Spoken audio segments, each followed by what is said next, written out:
Aaron Wolf is a Japanese judoka who won a gold medal at the 2017 World Judo Championships in Budapest. He was born on 25 February 1996 in Shin-Koiwa, Japan. He has qualified to represent Japan at the 2020 Summer Olympics.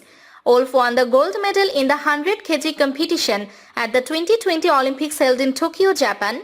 He has won the 8th judo gold medal by a Japanese athlete at Tokyo. He put in a dominant performance to win the Olympic title in a highly competitive 100 kg category. Aaron Wolf defeated Cho Gu-ham of South Korea to win the gold medal in the men's 100 kg judo competition at the Tokyo Olympic Games. Wolf became the first athlete of American descent to win the All Japan Openweight Judo Championships with his victory on April 29, 2019.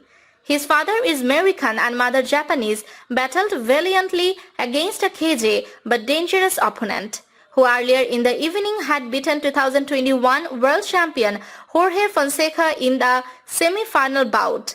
However, there was to be no repeat of Ko's heroics as Wolf won the contest in a time of 9 minutes 35 seconds.